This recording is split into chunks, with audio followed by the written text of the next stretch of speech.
A graça e paz, bem-vindos a mais um devocional, mais um momento em que nós estamos aqui para ler a Bíblia e aprender mais do Senhor. Estamos lendo de Gênesis até Apocalipse, cada dia um pouquinho, e refletindo naquilo que o Senhor tem para as nossas vidas.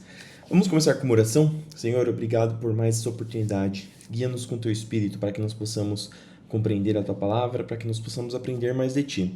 Fique conosco nesse devocional, isso que eu te peço e agradeço. Em nome de Jesus. Amém. E sem mais delongas, vamos para o texto de hoje, que se encontra, começamos lá em Josué 3. Bom, o povo está se preparando para entrar na Terra Prometida. Eles mandaram os espias que foram para a casa de Raabe. Raabe os protegeu, pedindo para que eles poupassem sua vida quando fossem invadir a cidade, e eles concordam. E diz o seguinte: no dia seguinte, logo cedo, Josué e todos os israelitas partiram de Sitim e chegaram às margens do Jordão, onde acamparam antes de atravessar o rio. 3 dias depois, os oficiais percorreram o acampamento e deram a seguinte ordem ao povo: quando virem a arca da aliança do Senhor, seu Deus, sendo carregada pelos sacerdotes levitas, saiam de suas posições e sigam a arca. Tenham cuidado de ficar cerca de 1 quilômetro atrás delas. Não se aproxime demais, assim vocês saberão por onde ir, pois nunca passaram por este caminho. Então Josué disse ao povo: purifiquem-se, pois amanhã o Senhor fará grandes maravilhas entre vocês. Pela manhã, Josué disse aos sacerdotes: levantem a arca da aliança e conduzam o povo para o outro lado do rio. Eles levantaram a arca da aliança e foram à frente do povo. O Senhor disse a Josué: hoje começarei a fazer de você um grande líder aos olhos de todo o Israel. Eles saberão que estou com você, assim como estive com Moisés. Dê a seguinte ordem aos sacerdotes que carregam a arca da aliança: quando chegarem junto às margens do Jordão, parem exatamente ali. Então Josué disse aos israelitas: aproximem-se e ouçam o que diz o Senhor, seu Deus. Hoje vocês saberão que o Deus vivo está entre vocês. Ele certamente expulsará os cananeus, os hititas, os heveus, os ferezeus, os girgazeus, os amorreus e os jebuseus de diante de vocês. Vejam a arca da aliança que pertence ao soberano de toda a terra. Os conduzirá para o outro lado do rio, do Jordão. Escolham agora 12 homens das tribos de Israel, um de cada tribo. Os sacerdotes levarão a arca do Senhor, o soberano de toda a terra. Assim que seus pés tocarem a água do Jordão, a correnteza será interrompida rio acima, e as águas se levantarão como um muro. O povo deixou o acampamento para atravessar o Jordão, e os sacerdotes que levavam a arca da aliança foram à frente deles. Era a estação da colheita e o Jordão transbordava sobre as margens, ou seja, ele estava cheio. Assim que os sacerdotes que levavam a arca puseram os pés na água junto às margens do rio, a correnteza acima daquele ponto foi interrompida e começou a se acumular a uma grande distância de lá, perto da cidade chamada Adam, nos arredores de Zaretã. E a água abaixo daquele ponto correu para o Mar Morto, até o leito do rio secar. Então todo o povo atravessou em frente à cidade de Jericó. Os sacerdotes que levavam a arca da aliança do Senhor ficaram parados no meio do leito do rio, em terra seca, enquanto o povo passava. Esperaram ali até que todo Israel tivesse atravessado o Jordão em terra seca. Quando todo o povo havia atravessado o Jordão, o Senhor disse a Josué: escolha 12 homens, um de cada tribo, e dê a eles a seguinte ordens: peguem 12 pedras do local onde os sacerdotes estão parados no meio do rio. Levem as pedras com vocês e amontoem-nas no lugar onde vão acampar esta noite. Então Josué convocou os 12 homens que haviam escolhido, um de cada tribo de Israel, e lhes disse: vão até o meio do Jordão, à frente da arca do Senhor seu Deus. Cada um de vocês pegue uma pedra e carregue-a sobre o ombro. Serão 12 pedras no total, uma para cada tribo de Israel. Elas serão um monumento entre vocês. No futuro, seus filhos perguntarão: o que significam essas pedras? E vocês dirão: elas servem para nos lembrar que o rio Jordão parou de correr quando a arca da aliança do Senhor passou por ele. Essas pedras serão uma recordação no meio dos israelitas para sempre. Assim, os israelitas fizeram como Josué havia ordenado. Pegaram 12 pedras do meio do Jordão, uma para cada tribo, exatamente como o Senhor tinha dito a Josué. Levaram as pedras ao lugar onde acamparam aquela noite e as deixaram ali. Josué também ergueu um monumento com 12 pedras no meio do Jordão, no lugar onde haviam parado os sacerdotes que levavam a Arca da Aliança. Essas pedras estão lá até hoje. Os sacerdotes que levavam a arca ficaram parados no meio do rio, até que fosse cumprida todas as ordens do Senhor transmitidas a Josué por Moisés. E o povo se apressou em atravessar o leito do rio. Quando todos chegaram ao outro lado, os sacerdotes atravessaram com a arca do Senhor, enquanto o povo observava. Os guerreiros das tribos de Ruben e Gade e da meia tribo de Manassés atravessaram a frente dos israelitas, armados conforme Moisés havia instruído. Esses homens, cerca de 40.000, estavam armados para a guerra, e o Senhor ia com eles enquanto avançavam para a planície de Jericó. Naquele dia, o Senhor fez de Josué um grande líder aos olhos de todo Israel, e eles o respeitaram enquanto ele viveu, como haviam respeitado Moisés. O Senhor disse a Josué: ordene aos sacerdotes que levem a arca da aliança, que saiam do meio do rio. Então Josué ordenou: saiam do meio do rio. Assim que os sacerdotes que levavam a arca da aliança do Senhor saíram do leito do rio e pisaram em terra seca, a água do Jordão voltou a fluir e transbordou sobre as margens como antes. O povo atravessou o Jordão no 10º dia do primeiro mês e acampou em Gilgal, a leste de Jericó. Foi ali em Gilgal que Josué ergueu o monumento com as 12 pedras tiradas do Jordão. Então Josué disse aos israelitas: no futuro, seus filhos perguntarão: o que significam essas pedras? E vocês dirão: aqui, o povo de Israel atravessou o Jordão a pés enxutos. Pois o Senhor, seu Deus, secou o rio diante de seus olhos e o manteve seco até todos vocês atravessarem, como fez com o Mar Vermelho, quando o secou até que todos nós tivéssemos atravessado.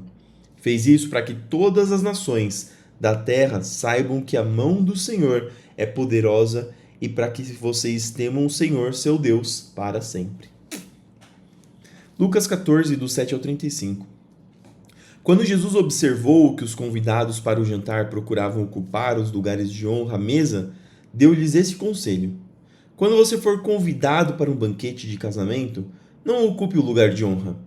E se chegar algum convidado mais importante que você? O anfitrião virá e dirá: dê o seu lugar a esta pessoa. E você, envergonhado, terá de sentar-se no último lugar da mesa. Em vez disso, ocupe o lugar menos importante à mesa. Assim, quando o anfitrião o vir, dirá: amigo, temos um lugar melhor para você. Então você será honrado diante de todos os convidados, pois os que se exaltam serão humilhados, e os que se humilham serão exaltados. Então Jesus se voltou para o anfitrião e disse: quando oferecer um banquete ou jantar, não convide amigos, irmãos, parentes e vizinhos ricos. Eles poderão retribuir o convite, e essa será a sua única recompensa. Em vez disso, convide os pobres, os aleijados, os mancos e os cegos. Assim, na ressurreição dos justos, você será recompensado por ter convidado aqueles que não podiam lhe retribuir. Ao ouvir isso, um homem que estava à mesa com Jesus exclamou: feliz será aquele que participar do banquete no reino de Deus. Jesus respondeu com a seguinte parábola: certo homem preparou um grande banquete e enviou muitos convites. Quando estava tudo pronto, mandou seu servo dizer aos convidados: venham, o banquete está pronto. Mas todos eles deram desculpas. Um disse: acabei de comprar um campo e preciso inspecioná-lo. Peço que me desculpe. O outro disse: acabei de comprar 5 juntas de bois e quero experimentá-las. Sinto muito. Ainda outro disse: acabei de me casar e não posso ir. O servo voltou e informou a seu senhor o que tinham dito. Ele ficou furioso e ordenou: vá depressa pelas ruas e becos das cidades e convide os pobres, os aleijados, os cegos e os mancos. Depois de cumprir essa ordem, o servo informou: ainda há lugar para mais gente. Então o senhor disse: vá pelas estradas do campo e junte as cercas entre as videiras e insista com todos que encontrar, para que venham, de modo que minha casa fique cheia. pois nenhum dos que antes foram convidados provará do meu banquete. Uma grande multidão seguia Jesus, que se voltou para ela e disse: Se alguém que me segue amar pai e mãe, esposa e filhos, irmãos e irmãs, e até mesmo a própria vida mais do que a mim, não pode ser meu discípulo. E quem não tomar sua cruz e me seguir, não pode ser meu discípulo. Aqui duas coisas. Primeiro, essa parábola do jantar é uma parábola famosa falando sobre a agregação dos gentios ao reino de Deus, porque o anfitrião dessa festa chamou primeiro os convidados que eram destinados a vir na festa, que nessa parábola representam os judeus. E os judeus negaram a Jesus. Os judeus negaram a salvação. Os judeus, apesar de terem sido escolhidos como povo de Deus, negaram a Deus. E então Deus estendeu o convite aos outros, aos gentios, a nós que não éramos originalmente povo do Senhor, mas Deus, pela sua graça misericordiosa, que já estava destinado desde o começo do mundo, desde que Adão pecou, Deus já sabia que a salvação viria através de Jesus para todos e não só para o povo escolhido, para o povo judeu. E quando ele fala que ele vai depressa às ruas e becos da cidade e convide os pobres, os aleijados, os cegos, os mancos, significam aqueles que não eram povo de Deus. Eu, você, que pela graça de Deus, pelo sacrifício de Jesus na cruz, fomos incorporados ao povo santo de Deus e agora nós podemos desfrutar da salvação se assim nós entregarmos o nosso coração, se assim nós aceitarmos o convite para o banquete, se nós não dermos a desculpa de que vamos fazer tal coisa, vamos fazer tal outra coisa, porque aqui está claro que o banquete foi para aquele que aceitou o convite. E o convite nos é feito, o convite é feito para aqueles que ainda não se chegaram a Jesus. E uma hora, ou assim como outra parábola diz, as portas do banquete vão se fechar. E aí quem aceitou entrará, quem não aceitou lamentará. E novamente ele fala que em seguida da grande multidão que chegava, que se alguém segue Jesus, amar pai e mãe, esposa e filho, irmãos e irmãs, até família, mais do que Jesus, esse não pode ser o discípulo de Jesus. Seguir a Jesus, aceitar este convite não é algo tão simples, não é algo tão fácil, necessita de renúncia. Não significa que nós não teremos nada, mas que nosso coração, assim como nós temos falado muitas vezes, e a Bíblia inteira vem falando sobre isso, nosso coração, Deus tem que estar acima de todas as coisas. E colocar Deus acima de todas as coisas exige renúncia, muitas vezes. Então, a analogia que ele usa aqui é quem não tomar a sua cruz e me seguir, ou seja, aquilo que é penoso, aquilo que causa peso. Apesar de Jesus falar que o fardo dele é leve e suave, e a Bíblia também falar que Deus não coloca sobre as nossas vidas uma tentação, uma provação maior do que nós podemos alcançar, podemos suportar. Então, em todo momento ele fala assim, realmente vai ser difícil, mas Deus está conosco, Jesus está conosco. Tem aquela história que diz que o homem estava andando na praia e aí ele olhava para trás, tinha um momento em que ele tinha dois pares de pegadas na areia, tinha um momento que tinha um par de pegadas na areia, depois dois pares, e ele percebeu que os momentos em que tinham apenas um par de pegadas na areia eram os momentos em que ele passou dificuldade na vida. E ele olhou para Jesus que estava ao lado dele, que era a outra pessoa que estava andando com ele, e falou: Mas Senhor, nos momentos em que eu tive dificuldade, você me abandonou? E ele falou: Não, no momento de dificuldade, eu te carreguei no colo, para que você pudesse continuar, para que você não ficasse no caminho. E é assim, a caminhada não é fácil. A caminhada requer que nós tomemos nossa cruz para seguir a Jesus, requer que nós abdiquemos de coisas que são importantes para nós. E abdicar não significa, nesse contexto, não significa abandonar para sempre, mas significa deixar uma prioridade menor do que o reino de Deus, menor do que Deus, menor do que Jesus, e uma prioridade abaixo dele. Então, significa isso. 28. Quem começa a construir uma torre sem antes calcular o custo e ver se possui dinheiro suficiente para terminá-la? Pois, se completar apenas os alicerces e ficar sem dinheiro, todos rirão dele, dizendo: esse aí começou a construir, mas não conseguiu terminar. Ou que rei iria à guerra sem antes avaliar se seu exército de 10.000 poderia derrotar os 20.000 que vêm contra ele? E se concluir que não, o rei enviará uma delegação para negociar um acordo de paz enquanto o inimigo está longe.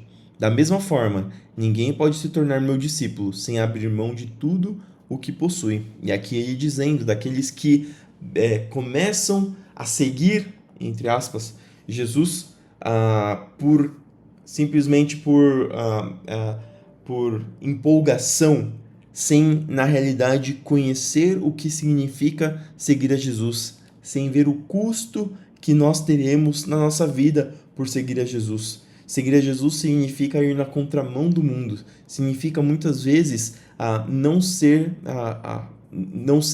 agradável para os que seguem o mundo, para aqueles que estão nas trevas.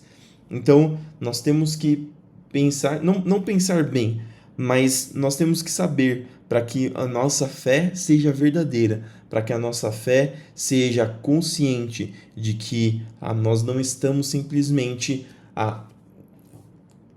tentando conseguir algo de Deus, tentando conseguir tesouros ou riquezas de Deus, dizendo que nós seguimos Ele, mas sabendo que aquele que segue a Jesus, aquele que segue Deus, ele vai ter um caminho que não é muitas vezes fácil, a porta é estreita, o caminho é estreito, mas ele leva para a salvação, ele leva para uma eternidade de glória com nosso Senhor. O sal é bom para temperar, mas se perder o sabor, como torná-lo salgado outra vez? O sal sem sabor não serve nem para o solo, nem para o adubo, é jogado fora. Quem é capaz de ouvir, ouça com atenção. Salmos 80, do 1 ao 19. Ao regente do coral, Salmo de Asaf, para ser cantado com a melodia Lírios da Aliança. Ouve, ó pastor de Israel, que conduz os descendentes de José como um rebanho. Tu que estás entronizado acima dos querubins, manifesta teu esplendor. A Efraim, a Benjamim e a Manassés, mostra-nos teu poder e vem salvar-nos.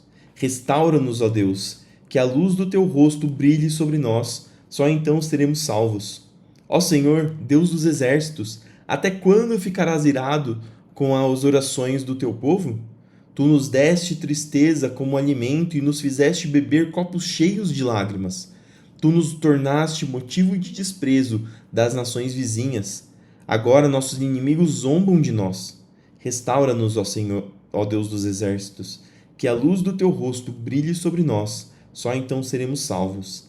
Tu nos trouxeste do Egito como uma videira, expulsaste as nações e nos plantaste no solo. Limpaste o terreno para nós, fincamos raízes e enchemos de terra a terra. Nossa sombra se estendeu por cima dos montes, nossos ramos cobriram os altos cedros. Estendemos nossos ramos até o Mediterrâneo, nossos brotos se espalharam até o Eufrates. Mas agora, por que derrubaste nossos muros?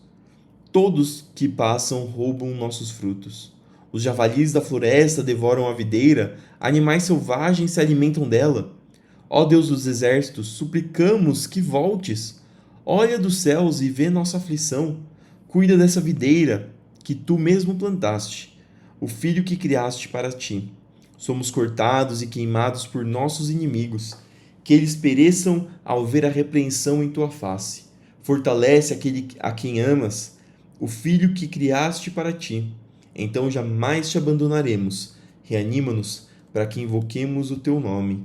Restaura-nos, ó Senhor, o Deus dos exércitos, que a luz do teu rosto brilhe sobre nós. Só então seremos salvos. E por fim, Provérbios 12, 27 e 28. O preguiçoso nem mesmo cozinha o animal que caçou, mas o que trabalha com dedicação valoriza tudo o que possui. O caminho dos justos conduz à vida, é uma estrada que não leva à morte. E essa foi a leitura de hoje. Espero que as palavras entrem no seu coração, façam morada, ecoem na sua vida. Senhor, obrigado por mais essa oportunidade de ler a Tua Palavra, que essas palavras venham frutificar, venham florescer em nossos corações e em nossas vidas, para que nós possamos aplicá-la e para que elas possam trazer transformações na nossa vida. Fica conosco nesse dia, nos abençoando, protegendo e guardando, independente do que nós formos fazer, que o Senhor vá à nossa frente, guerreando por nós. Abençoa aqueles que estão doentes, aqueles que estão enfermos, para que o Senhor traga cura e restauração, para que o Senhor traga livramento, Senhor, para o teu povo, para que o Senhor traga sustento, abra portas de emprego, para que o Senhor seja o nosso guia, nosso protetor, nosso sustento. Senhor, abençoa para que nós possamos te seguir, para que nós possamos lutar contra a nossa carne, para que nós possamos cada dia mais nos tornar mais seguidores de Cristo. Fica conosco, é isso que eu te peço e te agradeço em nome de Jesus. Amém. Que Deus te abençoe, que tudo que você fizer no seu dia prospere, que Deus esteja sempre com você em tudo que você for fazer e que tudo que você for fazer seja para a glória do Senhor. Fique com Deus e até amanhã para mais um devocional.